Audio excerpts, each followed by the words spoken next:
Whoa! It wasn't doing that before. There's a real visceral sense of being immersed in the game when you're holding something physical in your hand and you do it.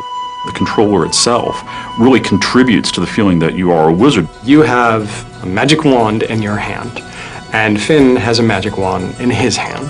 It's the best one-to-one connection with a character that I've ever felt.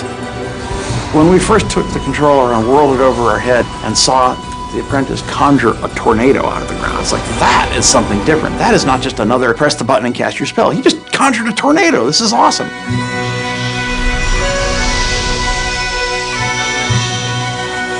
Sorcery High Concept started out as a very iconic demand. What if you one day found a magic wand in a box? What would you do with it? What would you try? What would you hope and imagine that it could do? This is fun! Sorcery is designed from the ground up to be a move title. With a lot of games, you start sort of retrofitting, saying, oh, we're going to take an existing game that has a DualShock control scheme, and then try to figure out how to work the move into that. But with Sorcery, from the very beginning, we built everything around making the move an essential central part of gameplay. Of many places that I've worked, our studio's a little different in that we are a little more physical, and we kind of embrace that, especially working with the move. So when you cast a spell and to throw up your arm in a shield is really something that came out of how we talked about the game.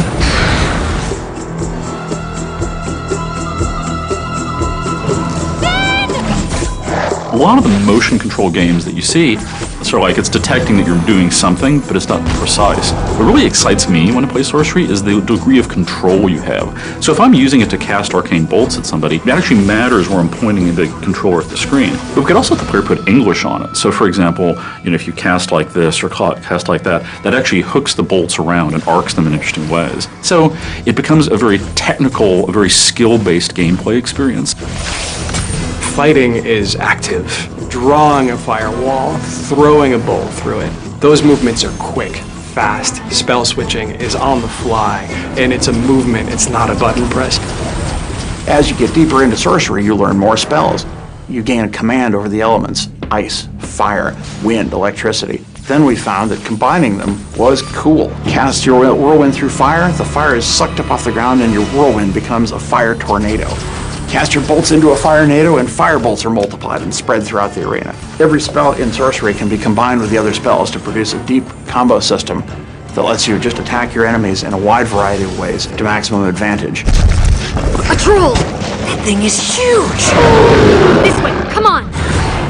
The boss fights in our game is where the player has to really put his mind to work. You have to be aware of your environment, you have to be aware of your arsenal. Everything that we put into a boss fight is indispensable in taking out the boss.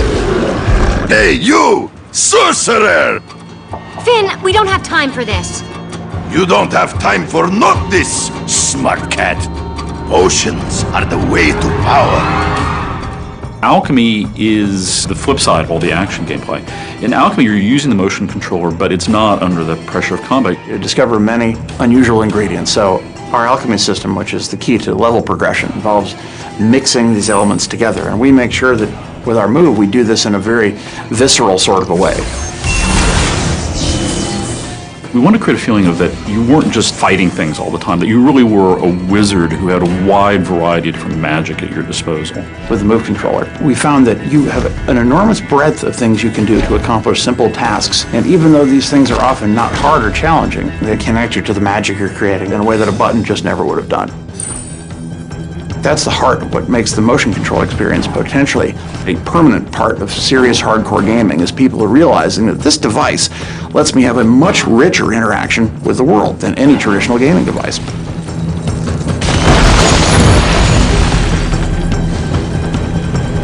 I feel that we've given people a really solid, playable game experience that uses the move like it's meant to be used as a serious game and control device, to reach down and pick it up and to be that apprentice who is reaching out and grabbing the wand, the master's wand, for the first time and feeling the power of it surge through him, just as you realize the power that you yourself are experiencing as a player.